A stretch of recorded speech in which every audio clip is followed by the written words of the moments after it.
What if I told you your DNA, your most private, personal information, was being sold without your clear consent? That's exactly what 23andMe is being accused of. With over 15 million users, including minors, their CEO was grilled in Congress after admitting customers' genetic data could be retained and sold even after they tried to delete it. They promised privacy, but their policy says otherwise. This isn't just unethical, it's a national security threat. You thought your DNA belonged to you? Think again. Watch closely. This is the biggest genetic betrayal of our time. Thank you, Mr. Chair. Mr. Till Savage, if I could just start with you. So how many customers do you have approximately? Between 14 and 15 million customers. Between 14 and 15 million. I think you told Senator Britt just a minute ago that a goodly number of those are minors. Is that correct? What I said was I don't have the number of customers. You have the genetic data of a good many minors. Is that correct? We have genetic data for a particular number of minors, and I will be happy to provide. People under the age of 18, is that correct? That is how I'm defining a minor. So they give your customers, I just want to make sure I understand your business model. Your customers give you their genetic information for you to run various tests on, is that right? Yes, that is correct. And I mean, that's pretty sensitive stuff, isn't it? Somebody's genetic information, is there anything more personal than that? I would agree with you, Senator, that genetic data is sensitive information. And so now you're just going to sell all of it? 15 million people, bunches of kids, maybe millions. It's just going to be sold in the open market? As Senator, the good news, as I mentioned, is that the two bidders or buyers for the company, one is Regeneron, which is That's the big pharma company? It doesn't make me feel any better. It's a large pharmaceutical company. All right, so you're gonna take 15 million Americans' genetic information and you're gonna sell it to somebody, and your message to us is today, trust us, it'll be fine. Maybe it's a big pharma company. Maybe we'll get lucky. Maybe they'll treat it right. I thought your privacy code, your privacy commitment said that consumers had a right not to have their information shared with anybody else without their consent. I mean, I've got your privacy statement right here. It says that without their consent, you can't share their information. You're about to sell it. Senator, that consent is, essentially for, not real? Not share for research purposes, and we are not selling it for research purposes. So when you tell the consumer, give us your personal information and we'll take money from you, and we won't give it to anybody without your consent, it's not real. It just means, maybe kind of depends on the day. Senator, I will say that our customers' data is their own.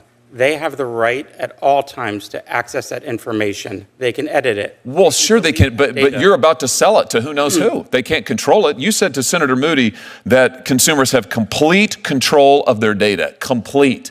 How can they have complete control if you're about to sell it without their consent?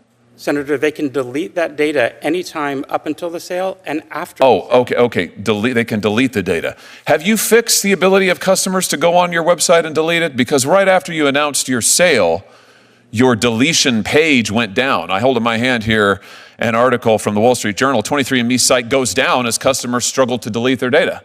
Can they even get onto your site to delete their data? They can, Senator. And you fixed this? That was an issue that, yes, we fixed immediately after. It's up and running now? Customers can go on?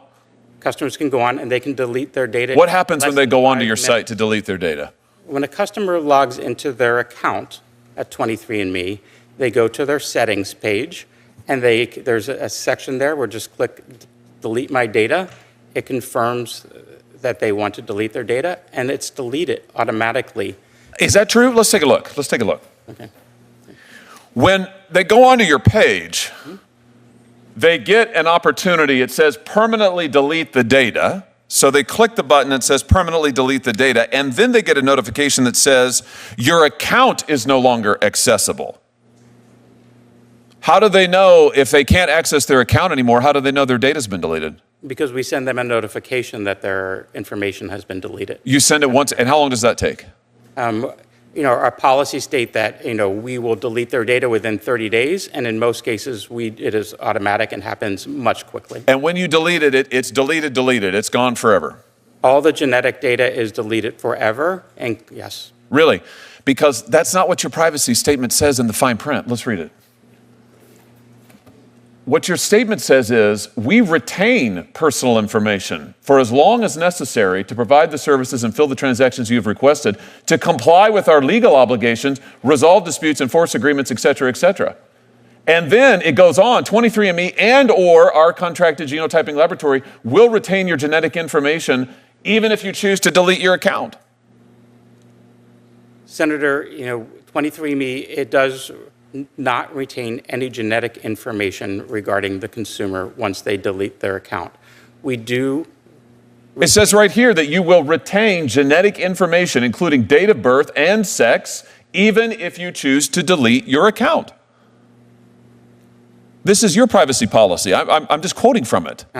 Senator, to the best of my knowledge, we do not maintain any genetic information. It says even if you choose to delete your account, we will retain your genetic information, date of birth and sex, even if you choose to delete your account. There is some information that we do retain, but not related to the genetic information. Right. But that, such as name, email address, Oh. and other. So even if you delete the account, you retain their name, you retain their email address, you retain their date of birth, you retain their sex, and you retain their genetic information, even if they choose to delete your account. So in other words, don't talk to your suit behind you, talk to me. He's not testifying, you are. You do not allow consumers actually to delete permanently their data. And when you said a minute ago to Senator Moody, at all times consumers have complete control of their data, that's just not true, is it? By the terms of your own agreement, that just is not true. Senator, with all due respect, all of the genetic data is deleted. We are only With all due respect, what you are telling me is in direct contravention to what your own policy states, even if you choose to delete your account. In fact, what you do is you allow your consumers to delete their account settings, but their data isn't deleted. You still have it. The laboratory still has it. You have their name. You have their date of birth. You have their sex. And now you're going to sell it. Here's my point. It's a pattern. Your consumers actually aren't in control of anything. You are. You control their data. You control their genetic information. Now you're about to sell it. You promise them, we won't ever sell it without your consent, but you're doing it. You promise them we'll allow you to delete it, but you don't. In fact, you've lied to them. Have you not? Senator, we have not. I assure you that we are deleting all of our customers who have requested. No, you're not. You're not, because your policies say they're not. And you're not deleting it because if you were, your company wouldn't be worth $300 million. No, don't read from what your guy behind you is shoveling talking points to you now. I don't want your talking points. I've read your policies. I've seen what they are, and I tell you what, it's amazing to me you're not getting your socks sewed off by your customers. I hope they will. I hope they will rush to the courthouse, even as we are here today, to sue you into oblivion for lying to them and taking their most personal, identifiable information and selling it for a profit and lying to them and to the American public. Quite frankly, Mr. Selsavage, what you're doing here has all kinds of implications, national security implications, all of it, but nothing is worse than taking the personal, identifiable information of American consumers and keeping it and lying to them about it while you make a huge profit off of it. It's unbelievable to me. It's absolutely unbelievable. This concludes our hearing. I want to thank each of the witnesses for taking the time to share your experience, your expertise, and your perspectives. Written questions can be submitted for the record until Wednesday, June 18th at 5 p.m. I'll ask the witnesses to answer and return questions to the committee within 2 weeks. The hearing's adjourned.